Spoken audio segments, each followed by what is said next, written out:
Usually, before I go shaking my tits for the press, I like to go see how the professionals do it.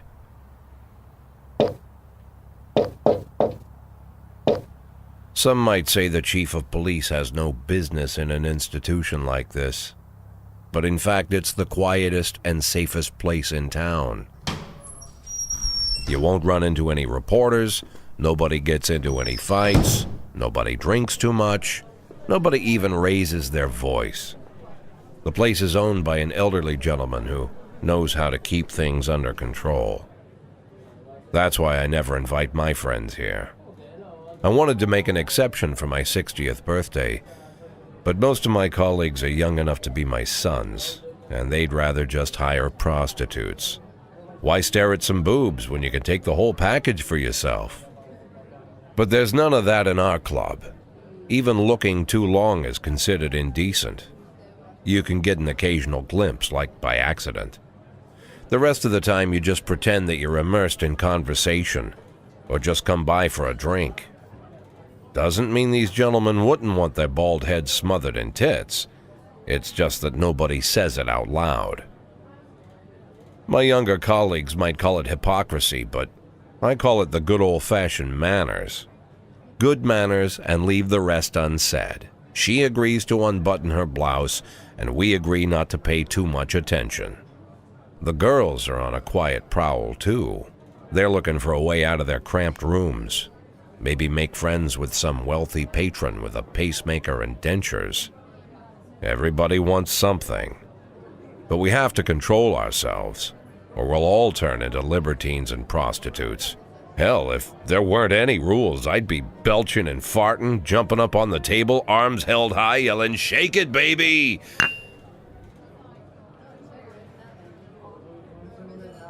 No idea how I got so barbaric.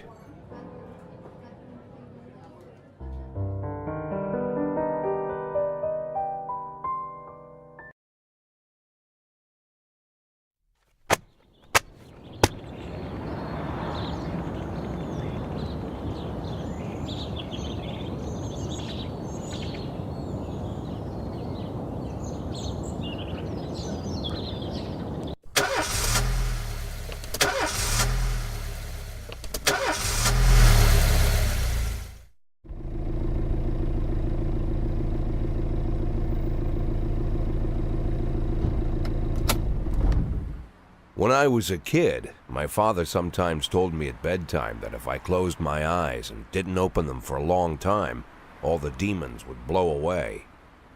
Yesterday I turned 60, but I still take his advice. Not because I'm sentimental or want to keep the memory of my father alive. I just can't think of a better solution. To get away from all the demons that haunt Freeburg, I'd need to wear a blindfold 24/7. Plus, it's a good idea to act blind when talking to reporters. At least that's what my colleagues say. They're afraid of press conferences. But for me, it's more like a confessional. No matter what lies you tell, you're privately thinking the honest answers. It helps me remember who I am. The fact that I'll be reading all about it in the papers tomorrow is a small price to pay. Call it penance for the preacher.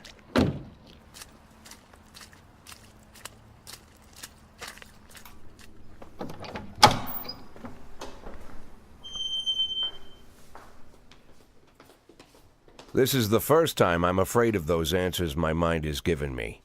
Not because I'm mad I'm losing my job. Though it's true, I'm mad as hell. Not because I subconsciously blame everyone else. Though I damn sure do blame them. And don't even ask me what my next move is. I can't imagine. But even that doesn't scare me. The worst thing is, I know I'm gonna have to do something. I'll be damned if I know how far I'll go. I may have a lot of vices, but predictability isn't one of them.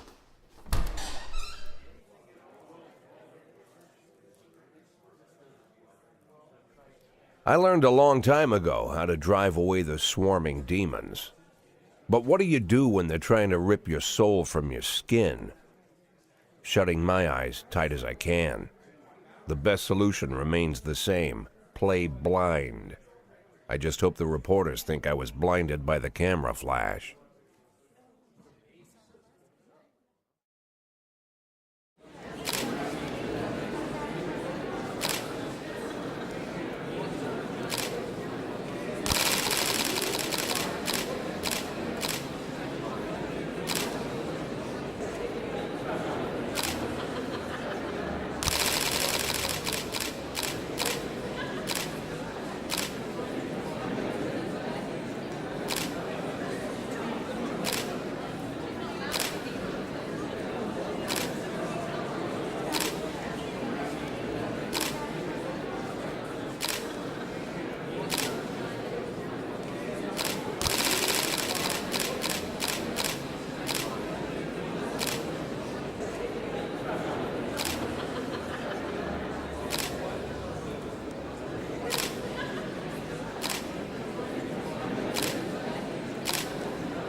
How's the back today, Mr. Boyd? Same as usual. How did the press conference go? You can read about it in the newspapers tomorrow. Don't let anyone in.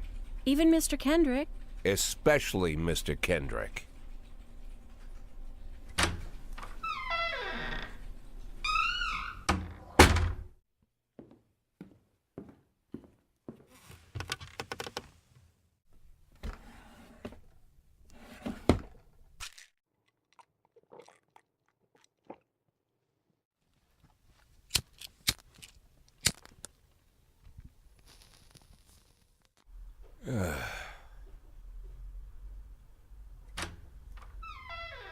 As soon as I heard the door creak, I knew what face I'd see. When I tell Emma not to let anyone in, there's only one man it could be. Rude, arrogant, no warning. That's Mayor Rogers in a nutshell. White summer shoes, white socks, white shorts, white polo shirt, and the white smile of a hungry shark. Mayor Rogers enters every room like he owns the place. Even the floorboards under his feet sound like they're creaking an apology. He never shied away from the odd corruption scheme. It's like the devil walks behind him. In the movies, the villains controlling the city play golf with the judges. Rogers plays tennis with them instead. That's about the only difference. Jack, I was hoping to catch you after the press conference. You ran away so quick. There's no smoking at City Hall. No reason for me to hang around. Well, this morning I signed a ban on smoking in all public buildings. Soon you won't be able to smoke here either. Soon enough I won't be here at all. That's what I wanted to talk to you about. The people of this city like you, Jack. The police chief of all people. Don't betray that, Jack. Don't get wrapped up in any schemes. Sit nice and quiet for the next 180 days, and you'll be remembered as a hero. That's the only thing that you still have left. Be the hero. Then how am I supposed to scrape together a retirement fund? You had a million chances to secure a luxury pension, one that even I would have envied, although I've never set aside any money for myself. I'm not planning to retire anytime soon.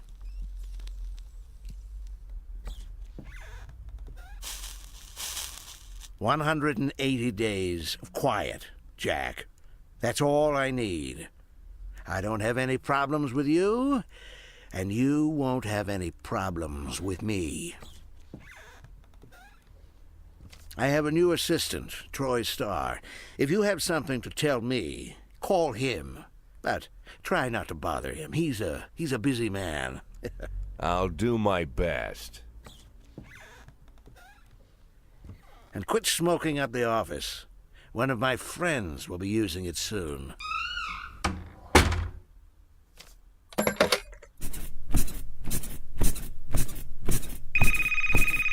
Oh, I'm sorry, babe. Only the mayor has this number. Mr. Mayor? Yeah, is this Troy Star? Yes? Go fuck yourself, Troy Star.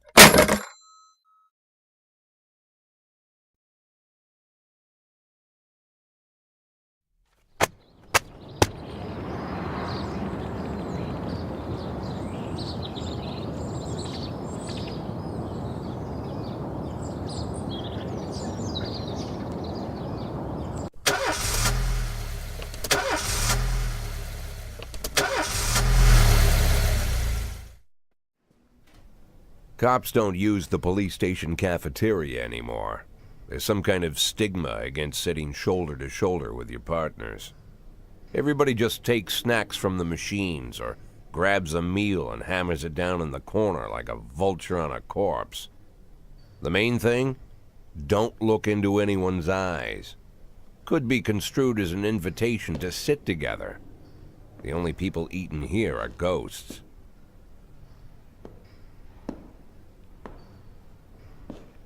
My deputy, Francis Kendrick, he recently became one of those ghosts, the subject of one of the most devastating corruption scandals in the history of Freeburg. No evidence to support the accusations, but everyone knows Kendrick's days are numbered. I need that file I asked for. Needs to be ready tonight. Francis didn't say anything, but I understood. Ghosts aren't supposed to talk. Besides, I got a feeling he was already finished.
311A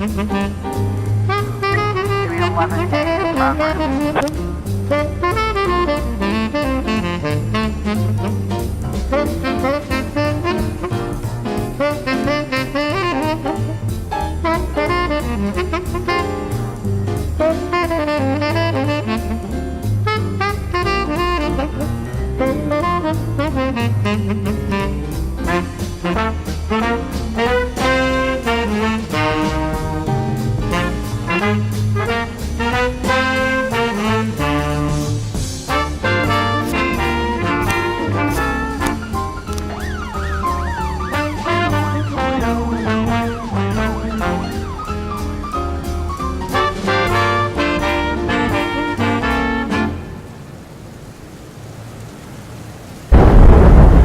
Watch and be complete.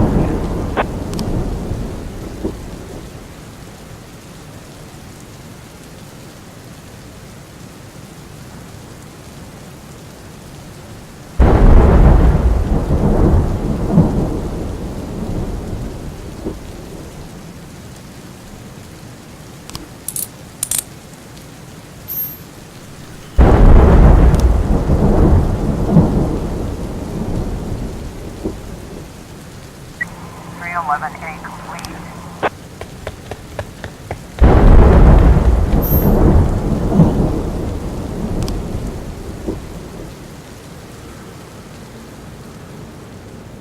Nine 10C in progress.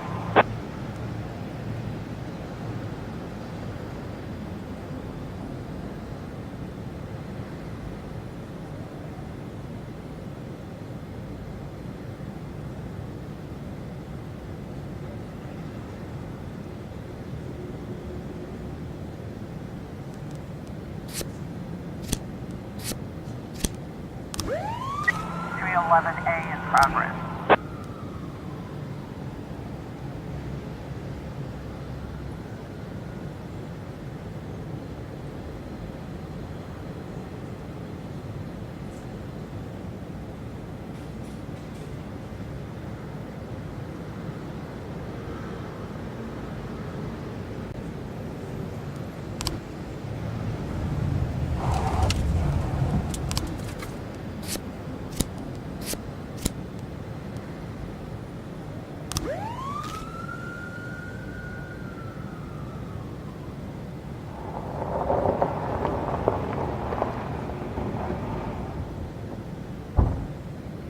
Four 12A in progress.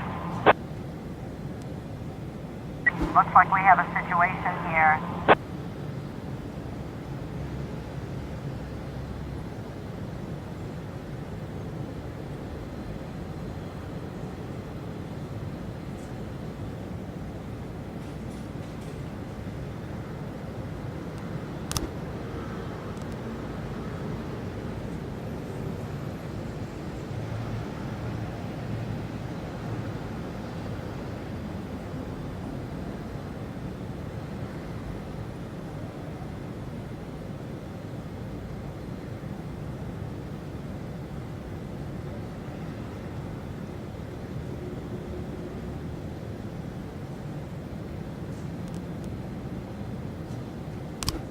Nine 10C completion.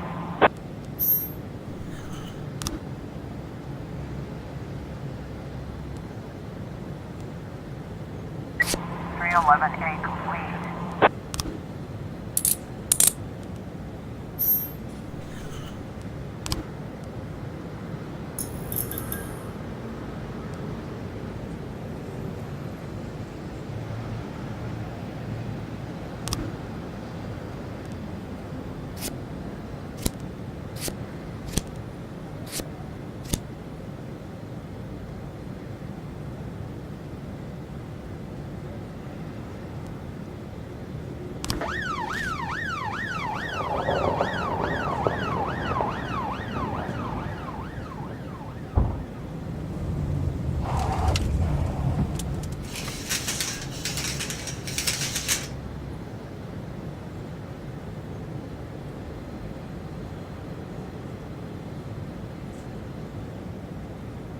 Four 12A completion.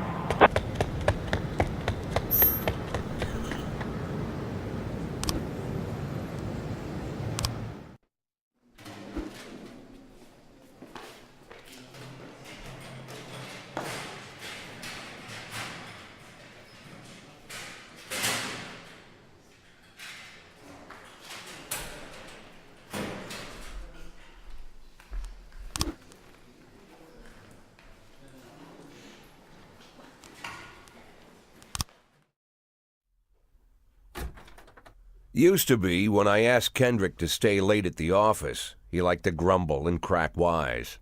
Nowadays, he doesn't have the strength for it. Slumped shoulders, blank stare, wrinkled skin. The past few weeks, I don't hardly recognize my old friend.